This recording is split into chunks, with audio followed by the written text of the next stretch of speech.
Subscribe. எல்லோரும் நரசிங்கலூர் வந்துட்டோம். இப்போ என்னென்னா அந்த பனைமர திருவிழாவுக்கு தான் வந்துட்டுருக்கோம். ஆக்சுவலி இந்த பனைமரம் வந்து விட்டு இப்போ இந்த கல்லுன்னு சொல்கிறாங்களே அது ஏன் டிமாண்ட் பண்ணுறாங்கன்ட்டு நான் போக சொல்கிறேன். இப்போ ஆல்மோஸ்ட் கிட்ட வந்தாச்சு. இது பார்த்திங்கன்னா ஆல்மோஸ்ட் இது ஒரு கிராமத்தை உள்ள கிராமமாக இருக்குது. இது யாருக்கும் தெரியாது. முடிஞ்ச அளவுக்கு நாம் தான் வந்து நம்ம நிலத்தடி நீருக்கு நம்ம சப்போர்ட் பண்ணுறோம்.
நம்ம விழுப்புரம் மாவட்டத்தில் பார்த்தீங்கன்னா இன்றைக்கி பனைமர திருவிழா. அந்த பனைமர திருவிழா எதுன்னு பார்த்திங்கன்னா நம்ம விவசாயத்துக்கான நம்ம முக்கியமான ஒரு நிலத்தடி நீர் வம்சத்தில் பனைமரம் வந்து ஒரு முக்கிய மரமாக வந்து இங்கே கருது. இப்போ அதுக்காக தான் இங்கே நம்மளுக்கு வந்திருக்கோம். இது வந்து பார்த்திங்கன்னா கிட்டத்தட்ட மூன்றாவது வருஷம் போட்டி. இது நம்ம அங்கே போனால் தெரியும் என்ன நடக்குது. நம்ம கிட்ட போனதுக்கு தான் தெரியும் எந்த மாதிரி இந்த ஃபங்க்ஷன் நடக்குதுன்ட்டு. நம்ம அப்படியே போக நம்ம இந்த வீடியோவில் பார்ப்போம். மறக்காமல் ஸ்கிப் பண்ணாமல் பாருங்கள் இந்த வீடியோவை.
இது பயமறியா கூட்டம்.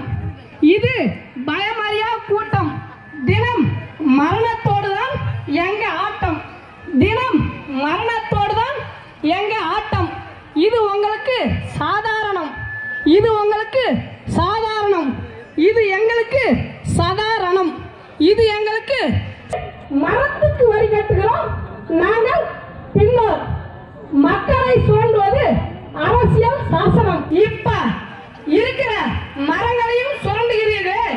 உங்களுக்கு கிடைக்குமா விமோசனம்? வாழு வாழவிடு. இது பழைய மொழி. பனை மரங்களையாவது வாழவிடு.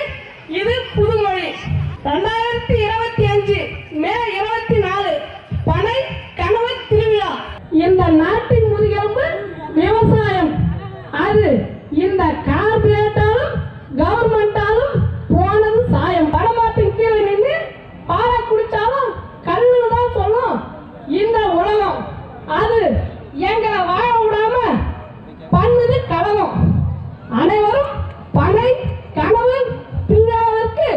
வாருங்கள், ஆதரவு தாருங்கள். தமிழர்களின் குளிர்பானம் இந்த பணங்கள். அரசியலும் பேசுவோம், அரசியலும் பேசுவோம். ஏன் தெரியுமா? நாங்க விவசாயம், எங்களுக்கு தெரியாத அரசியலும் கிடையாது, எங்களுக்கு நாங்க விளைவிக்காத அரசியலும் கிடையாது. நன்றி, வணக்கம்.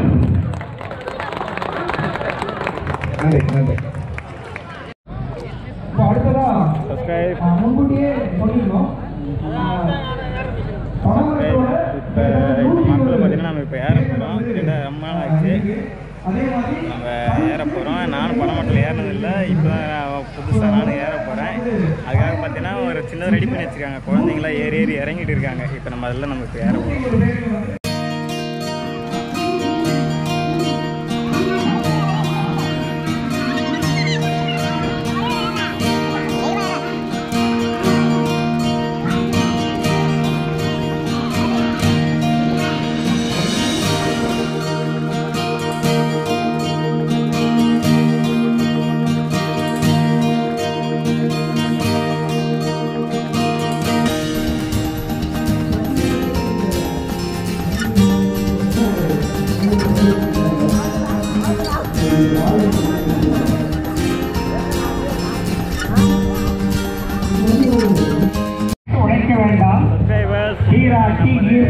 நாட்டு பனைமர சீமான் வந்திருக்காரு.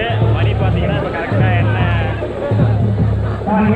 பார்த்தீங்கன்னா கரெக்டாக ஒன்று. இப்போ அதுக்கு தான் சீமான் வந்திருக்காரு.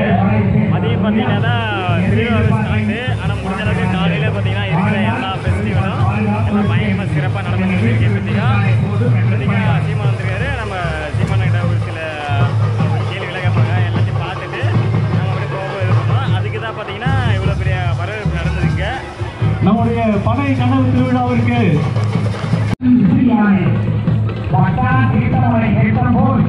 வாழும் பாலமெல்லாம் வளமான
நான்காவது ஆண்டுகளாக நடத்தி வருகிற பனை கனவு திருவிழாவிற்கு வருகை தந்திருக்கிற பெருமக்கள், வேளாண் குடி சார்ந்த கல் இறக்குவோர் சங்கத்தினுடைய தலைவர்,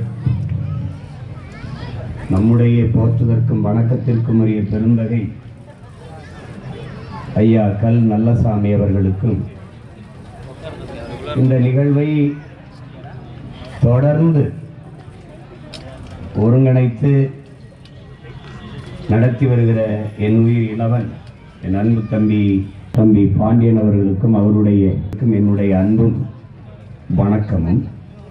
ஒரு கனவு தம்பி பாண்டியன் அவர்கள் சொன்னது போல பனை சார்ந்த பொருளாதார பெருக்கம், தற்சார்பு வாழ்வு என்பது தமிழ் குடிகளின் பெருங்கனவு. இந்த பனையை ஒரு அற்ப உயிராக பார்க்கிற ஒரு போக்கு இங்கே இருக்கிறது. தமிழர்களுடைய தேசிய மரமே பனைதான். இன்றும் தமிழ்நாட்டில் தமிழருடைய நாட்டு மரமே பனைதான்.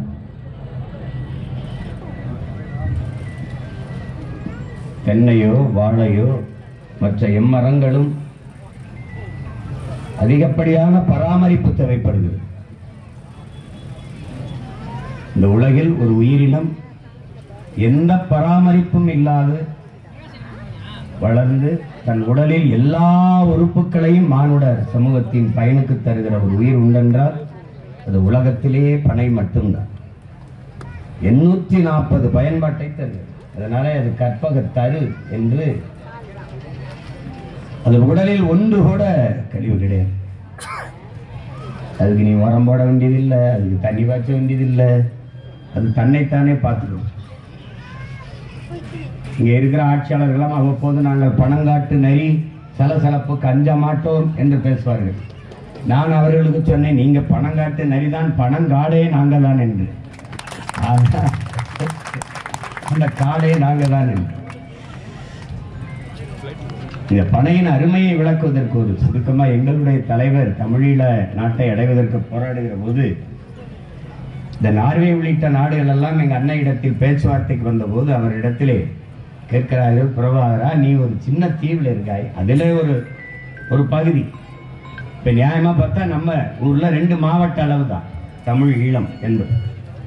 இந்த நாட்டை அடைந்து உனக்கு என்ன வளம் இருக்கிறது, நீ எதை வச்சு இதில் இந்த நாட்டை கட்டி எழுப்புவாய் என்று அவரிடத்தில் கேட்ட கேள்விக்கு எங்கள் உயிர் தலைவன் மேதகவி பிரபாகரன் அவர்கள் சொன்ன பதில், எனக்கு என்னுடைய பனையும் என்னுடைய இறாலும் போதும், அதை வைத்து நான் உலகத்தில் தலை சிறந்த நாடாக கட்டி எழுப்புவேன்.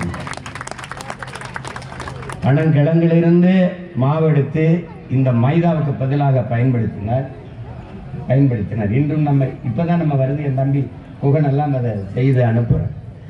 பனம் பழத்தில் இருந்து அந்த சாறை எடுத்து அதை அது பண்ணி அதிலிருந்து இனிப்பு மிட்டாய் செய்து அது அதனுடைய பயன்களுக்கு அளவே கிடையாது. இங்கே பனை ஏறுவது என்பது ஒரு தொழில் என்று பார்ப்பது தவறு. இது எங்களுடைய அப்பா, நம்முடைய நினைவில் வாழ்ந்து கொண்டிருக்கிற பெருந்தகை இயற்கை வேளாண் பேரறிஞர் நம்மாழ்வார் அவர்கள் நமக்கு கற்பித்தது, நமது முன்னோர்கள் நமக்கு போதித்தம். அதுதான் வேளாண்மை என்பது ஒரு தொழில் அல்ல. விவசாயம் வேளாண்மை என்பது ஒரு தொழில் அல்ல, அது நம்முடைய பண்பாடு, நம்முடைய வாழ்வியல் என்கிற புரிதல் நமக்கு வரும். அது எல்லா தொழிலும் மாதிரி இது ஒரு தொழில் அல்ல. தச்சு அது மாதிரி இது தச்சு தொழில், நெசவு தொழில் போல இது நெசவே ஒரு தொழில் கிடையாது, நம்முடைய வாழ்வியல்.